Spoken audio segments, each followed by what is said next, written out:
দেখো, আজকে আমি পঞ্চম শ্রেণীর ভূগোলের ক্লাস নেব। তো তোমাদের যে প্রথম অধ্যায়টা হবে সেটা হচ্ছে ভৌত পরিবেশ। তো ভৌত পরিবেশে তোমাদের অনেকগুলো ভাগ আছে, তার মধ্যে আমি কি মাটিটা সম্বন্ধে আজকে তোমাদের পড়াবো। তো তোমরা প্রত্যেকেই মাটি সম্বন্ধে জানো। যারা গ্রামাঞ্চলে বসবাস করো তারা তো প্রত্যেকেই জানো। তোমরা মাঠে যাও, মাঠে যেয়ে দেখো যে কি হচ্ছে, চাষবাস হচ্ছে, আলু হচ্ছে, ধান হচ্ছে, তাই তো।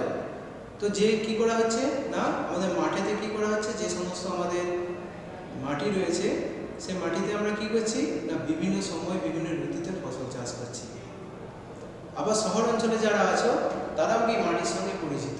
তোমরা কি করো না, বাগান তৈরি করো বা কি করো, বিভিন্ন টব কিনে আনো, টব কিনে এনে সেখানে কি করো, মাটি দিয়ে ফুল গাছ লাগাও, তাই তো। তো আমরা মাটি কাকে বলবো, প্রথমেই হচ্ছে প্রশ্ন, মাটি আমরা কাকে বলবো। তো দেখো না, যার উপরে আমরা কি করছি, কৃষিকাজ করছি, দিয়ে কি করছি, ফসল ফলাচ্ছি, যার উপর কি আছে, গাছপালা দাঁড়িয়ে আছে, বা তোমরা যে খেলার মাঠের উপর খেলছো, কিংবা বলতে পারো কি, যার উপরে আমরা ঘর বাড়ি করে বসবাস করে আছি, সেটাই হচ্ছে মাটি। এটা হচ্ছে সাধারণ অর্থে। তো ভূগোলের ভাষায় আমরা মাটি কাকে বলবো। তো ভূগোলের সঙ্গে মাটি বলতে কি বোঝায় না, শিলা যখন চূর্ণ বিচূর্ণ হয় এবং চূর্ণ বিচূর্ণ হয়ে তার সঙ্গে যখন কি হয়, জৈব পদার্থ মেশে, তখন তাকে কি বলা হয়, মাটি বলা হয়। তাহলে আমি কি বললাম না, শিলা যখন চূর্ণ বিচূর্ণ হয়, চূর্ণ বিচূর্ণ হয় মানে কিভাবে, রোদ বৃষ্টি ইত্যাদি তাপে কি হচ্ছে, যে সমস্ত আগ্নেয় শিলাগুলো আছে সেগুলো চূর্ণ বিচূর্ণ হয়ে যাচ্ছে, দিয়ে কিসের সৃষ্টি করছে, রেগলিত। ওই রেগলিতের সঙ্গে কি হচ্ছে, উদ্ভিদ এবং প্রাণীর দেহাবশেষ মিশে যাচ্ছে। তো উদ্ভিদ এবং প্রাণীর দেহাবশেষগুলো দীর্ঘকাল মাটির মধ্যে থাকার পরে সেগুলো কি হয়, বিয়োজিত হয়, বিয়োজিত হয়ে মাটির সঙ্গে মিশে যায়, মাটিকে উর্বর করে। তো মাটি সম্বন্ধে আমরা কিভাবে পরিচয় লাভ করতে পারি। তোমরা ছোটবেলায় কি করেছো, যখন স্কুলেতে যখন ছোট ছিলে, খুব এখনো ছোট আছো, তোমাদেরকে কি করা হতো, বাড়ি থেকে বিভিন্ন ধরনের মাটির জিনিস তৈরি করে আনতে বলা হতো। কাউকে বলা হতো মাটির আম করে আনো, কাউকে বলা হতো কি কাঁঠাল তৈরি করে আনো, তাই তো। এই সমস্ত জিনিসগুলো বা মাটির আরও যে সমস্ত আছে পুতুল, তোমরা নিজেরাও কি করেছো, বাড়িতে তৈরি করেছো। তো তৈরি করতে যে তোমরা কি দেখেছো, যে বিভিন্ন মাটি দিয়ে কিন্তু তৈরি করতে গেলে নানা সমস্যা হয়। কিছু মাটি দিয়ে কি হয়, খুব তাড়াতাড়ি জিনিসটা তৈরি করা যায়। কিছু মাটি কি তৈরি করতে গেলে কি হয়, অনেক বেশি টাইম লাগে। কোনো মাটিকে কি করা যায়, সহজে গোলা পাকানো যায়, তাড়াতাড়ি সেটাকে হাতে করে আমরা কি করতে পারি, গোলা পাকাতে পারি। কিছু মাটিকে আবার কি, যতই আমরা চেষ্টা করি গোলা পাকাতে গেলে সেটা ভেঙে যায়। তো এরকম কেন হয়ে থাকে, আর মাটির মধ্যে এত পার্থক্যই বা কেন হয়ে থাকে। তো সেইটা বুঝতে গেলে কি করতে হবে, ঠিক আছে, তোমাদের উপস্থিত বুদ্ধি দিয়ে একটু ভাবতে হবে। কীরকম, বর্ষাকালে কী করো তোমরা, যখন কী করো, মাঠে ঘাটে চলাফেরা করো, ঠিক আছে। আমি পাকা রাস্তার কথা বলছি না, তোমরা যখন কী করো, মাঠের আশেপাশ দিয়ে চলাফেরা করো, যাদের ওইখানে কী আছে, শুধুমাত্র পাকা রাস্তা নেই, মাটির রাস্তার মধ্যে দিয়ে চলাফেরা করো, দেখবে কী হবে না, ওই রাস্তার মধ্যে দিয়ে চলতে গেলে কিছু মাটি তোমার কী হচ্ছে, জুতোর তলায় বা খালি পায়ের তলায় আটকে যায়। সেই মাটিগুলোতে কিছুতেই আর ছাড়ানো যায় না। আবার কিছু কিছু মাটি আছে বর্ষাকালে, সেগুলো ভিজে গেলেও তার উপর দিয়ে চলাফেরা করলেও সেগুলো আমাদের পায়ে আটকায় না, তাই তো। তো এই বিভিন্ন ধরনের মাটির হচ্ছে কি বৈশিষ্ট্য দেখা যায়। তোমরা একটা আরও ভালোভাবে বুঝতে পারবে, তোমরা তোমাদের যে বিদ্যালয় আছে সেই বিদ্যালয়ের বাগান থেকে নিতে পারো মাটি, বা তোমাদের যে চাষের জমি আছে সেখান থেকে নিতে পারো মাটি, হয়তো মামার ঘর বা অন্য কোথাও বেড়াতে গেলে সেখান থেকেও তোমরা কিছু মাটি আনতে পারো। আমি বলতে চাইছি কি, তোমরা বিভিন্ন জায়গা থেকে কিছু মাটি সংগ্রহ করো, এক জায়গা থেকে নয়, বিভিন্ন জায়গা থেকে। 3টে কাঁচের গ্লাস নাও,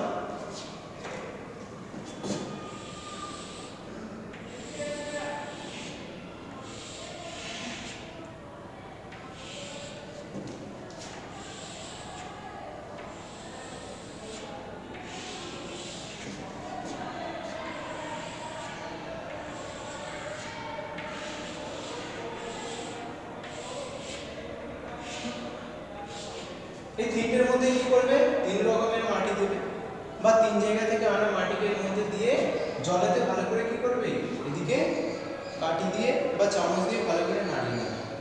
তো বেশ কিছুক্ষণ রাখার পর কি দেখা যাবে, যে কিছু মাটি তলায় কি হচ্ছে, বড় দানা, সেগুলো আগে জমা হয়েছে, তারপরে মাঝারি দানাগুলো জমা হয়েছে এবং তার উপরে একবারে সূক্ষ্ম দানাগুলো জমা হয়েছে। তো তিন ধরনের মাটি দিয়ে কি দেখবে ওই একই বৈশিষ্ট্য দেখবে কি না এরা বিভিন্ন কি হচ্ছে স্তরে স্তরে সঞ্চিত হয়েছে। তো দেখলে কি দেখবে যে মাটির উপরে কি হচ্ছে কিছু জিনিস কি করছে ভেসে বেড়াচ্ছে জলের উপরে, গ্লাসের জলের উপরেও দেখবে মাটির কিছু জিনিস কি করছে ভেসে বেড়াচ্ছে।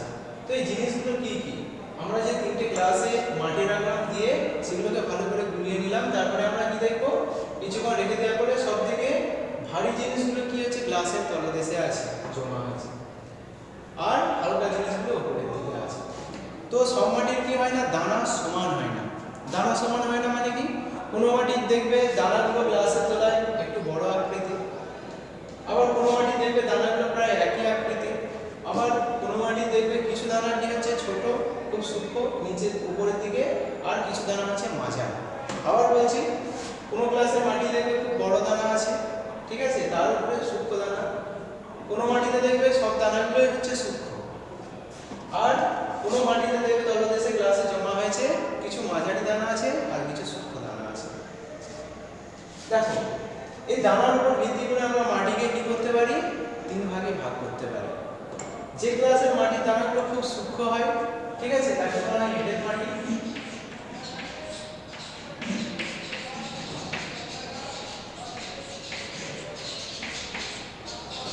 যে গ্লাসের দানাগুলো কি হয় মাঝারি হয় তাকে বলা হয় দোআঁশ মাটি।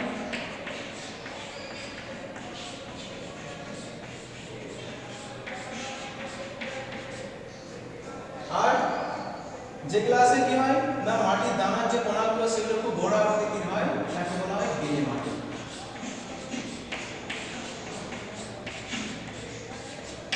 তো এই পরীক্ষা ছাড়া আমরা কি করতে পারি আতস কাজ নিয়ে দেখতে পারি কি করে বিভিন্ন জায়গা থেকে মাটিকে সংগ্রহ করতে পারি এবং সংগ্রহ করার পর কি ওই মাটিকে আমরা কি করব শুকিয়ে যদি গুঁড়ো করি এবং আতস কাচের সাহায্যে দেখি তাহলে আমরা দেখতে পাবো মাটির যে কণাগুলোর আকৃতি সেগুলো আমরা স্পষ্টভাবে বুঝতে পারবো কোনটার বেশি সূক্ষ্ম কোনটা মাঝারি আর কোনটা কি বড় দানাযুক্ত। তাছাড়া আমরা কি করতে পারি না স্পর্শ করে বুঝতে পারি, ঠিক আছে, বিভিন্ন মাটিকে গুঁড়ো করার পর তাদের যদি আমরা হাতে নিয়ে যদি ঘষি তো কি মনে হবে কিছু মাটির দানাকে মোলায়েম মনে হবে, ঠিক আছে, খুব সূক্ষ্ম মনে হবে। আবার কোনো মাটির দানাকে কি মনে হবে না খুব কড়কড়ে অর্থাৎ বালির দানাগুলো খুব হাতে বেশি লাগছে। আবার কিছু মাটির দানাকে কি মনে হবে খুব বেশি কড়কড়েও নয় অর্থাৎ খুব বেশি মোটাও নয় আর খুব বেশি শুষ্কও নয়। বোঝা গেল? তাহলে এর উপর ভিত্তি করে কি করতে পারি আমরা মাটিকে তিন ভাগে ভাগ করতে পারি। তাহলে কি কি বেলে মাটি, এঁটেল মাটি এবং দোআঁশ মাটি। তো প্রথমে আসা যাক এঁটেল মাটিতে।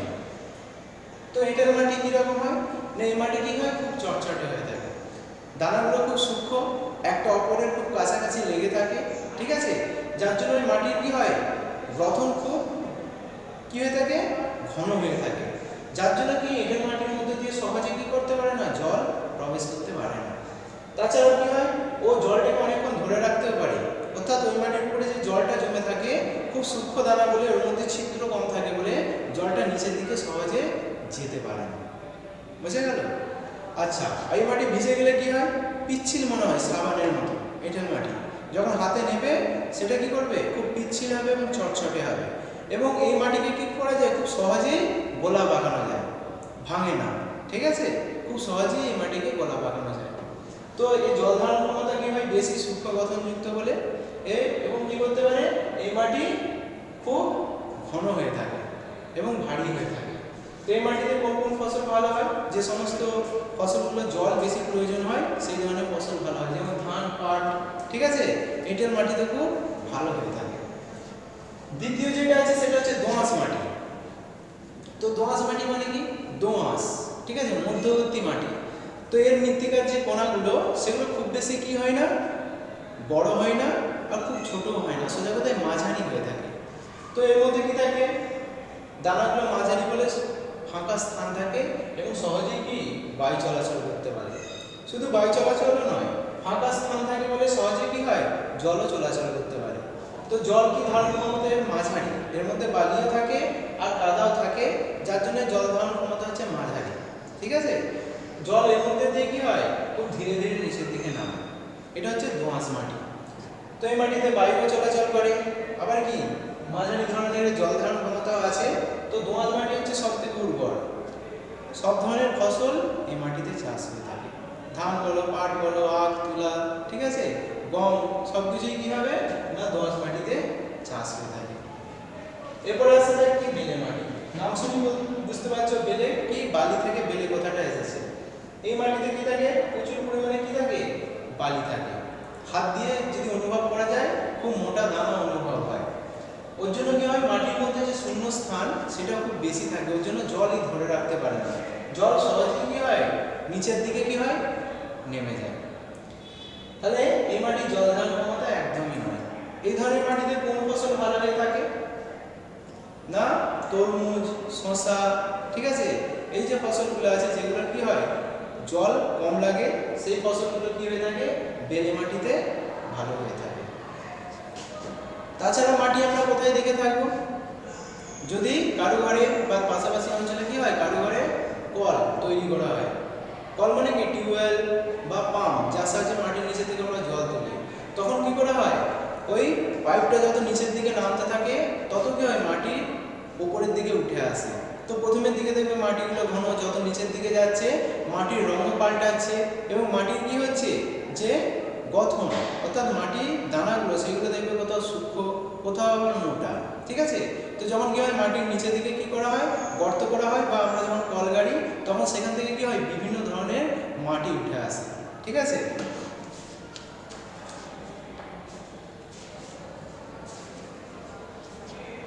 এবার দেখো মাটির সঙ্গে জলের কি সম্পর্ক।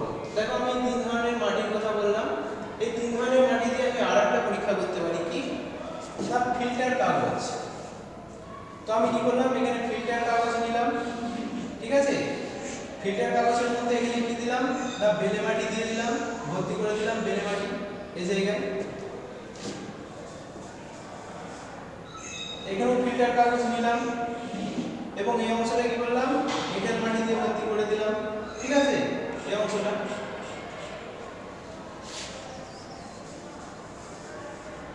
একইভাবে কি করলাম ফিল্টার কাগজ দিলাম, এই অংশটা দোআঁশ মাটি দিয়ে ভরে দিলাম। এরপর কি করলাম এখানে জল দিয়ে দিলাম, এখানেও জল দিয়ে দিলাম একই পরিমাণ, এখানেও কি করলাম একই পরিমাণ জল দিলাম। তো কি দেখা যাবে, কিছু সময় পরে দেখা যাবে এঁটেল মাটির মধ্যে দিয়ে অল্প পরিমাণে জল ফিল্টার কাগজকে অতিক্রম করছে, অতিক্রম করে এসে দেখা যাবে অনেকক্ষণ পরে বা কিছুক্ষণ পরে এর মধ্যে অল্প জল নিচে সঞ্চিত হয়েছে। কারণ কি এঁটেল মাটির জল ধারণ ক্ষমতা বেশি এবং দানাগুলো খুব সূক্ষ্ম, যার জন্য কি হবে জলটা তাড়াতাড়ি নিচের দিকে আসতে পারবে না। ঠিক আছে, ফিল্টার কাগজ দিয়ে অল্প অল্প করে জল নিচে এসে জমা হবে। একইভাবে আমরা যদি দোআঁশ মাটির ক্ষেত্রে দেখি, দেখবো এঁটেল মাটির তুলনায় একটু জল বেশি সঞ্চিত হয়েছে। কারণ কি না দোআঁশ মাটির জল ধারণ ক্ষমতা কি মাঝারি, তো মাঝারি করে কি হয়েছে এর মধ্যে দিয়ে মধ্যম প্রকৃতির জল নিচের দিকে চুইয়ে এসেছে বা ফোঁটা ফোঁটা আকারে জমা হয়েছে। তো বেলে মাটির ক্ষেত্রে কি দেখবো যে করে সব জলটা কি হয়েছে নিচে এসে জমা হয়েছে। তো কেন, কারণ বেলে মাটিতে জল ধারণ ক্ষমতা নেই, যার জন্য কি হয়েছে ফিল্টার পেপারকে সহজেই অতিক্রম করে জল চলে এসেছে। তো ফিল্টার পেপারের মধ্যে দিয়ে মাটি যেতে পারে না, কোনো দানা অতিক্রম করতে পারে না, কিন্তু তরল পদার্থ বা জল সহজেই অতিক্রম করতে পারে, যার জন্য কি হচ্ছে জলটা চুইয়ে নিচে চলে এসেছে আর মাটিগুলো উপরে রয়ে গেছে। বোঝা গেল?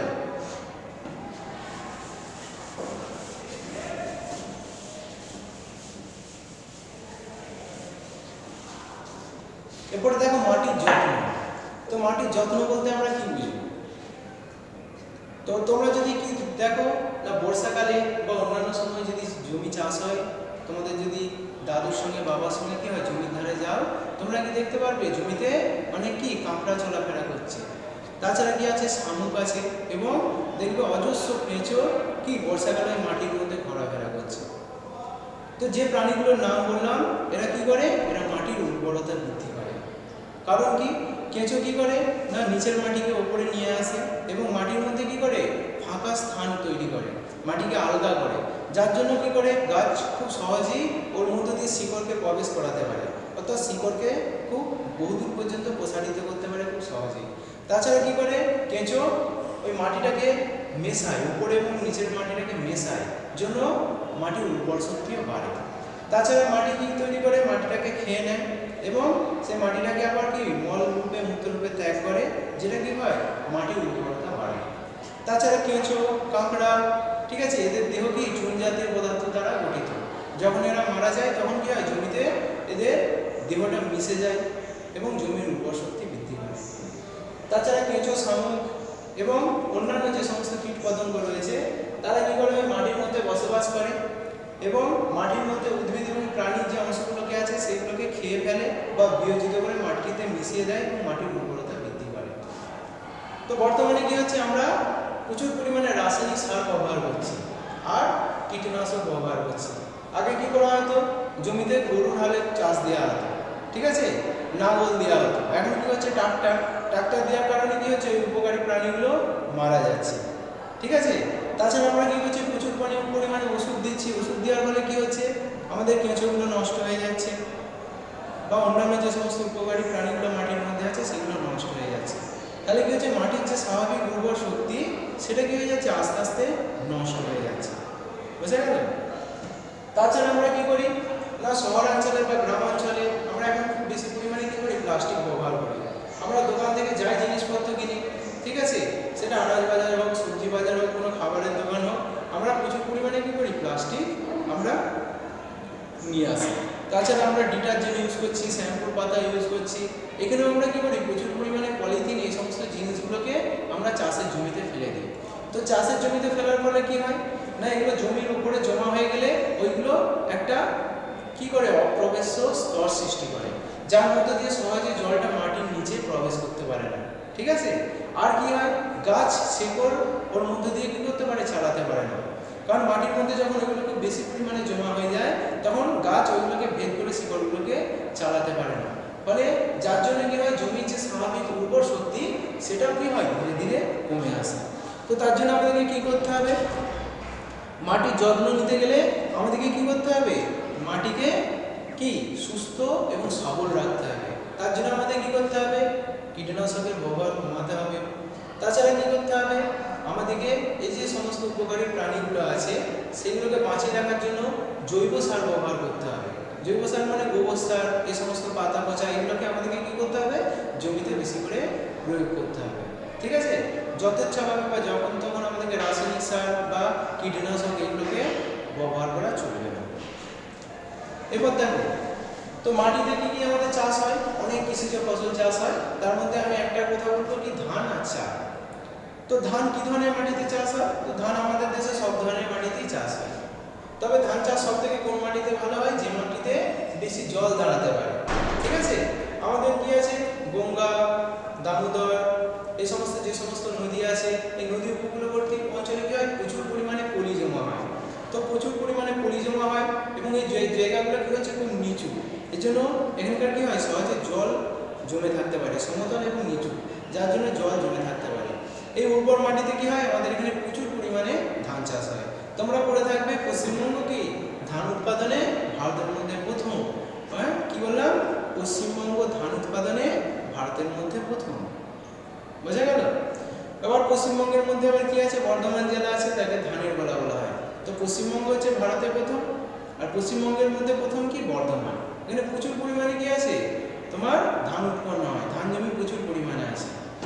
আবার চা কোথায় উৎপন্ন হয়, চা পাহাড়ি অঞ্চলের মাটিতে উৎপন্ন হয়, অম্লধর্মী লৌহ মিশ্রিত মাটিতে।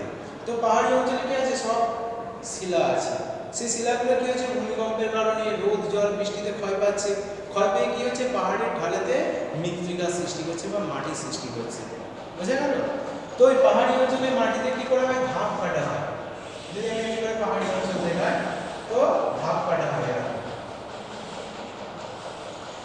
তো এই ধাপ কেটে কেটে কি করা হয়, এই ধাপেতে চা বাগান গড়ে তোলা হয়। বোঝা গেল? এরকম ধাপেতে ধাপ কেটে কেটে পাহাড়ি অঞ্চলে চা বাগান তৈরি করা হয়। পাহাড়ের ধাপ বা পাহাড়ের ঢাল মিলে ধাপ কেটে চা বাগান তৈরি করা হয়। ধাপ না কাটলে কি হবে, জলটা খুব তাড়াতাড়ি নিচের দিকে গড়িয়ে যাবে, মাটিটা ধুয়ে চলে যাবে। ঠিক আছে? এরকম আমাদের দার্জিলিংয়ের পাহাড়ি অঞ্চলে কি হয় না, ধাপ কেটে কেটে এখানেতে চা চাষ করা হয়। ঠিক আছে? তাহলে আজ এতটা পর্যন্ত পড়ালাম, বাকি অংশটা তোমাদের আমি পরের ক্লাসে আলোচনা করব।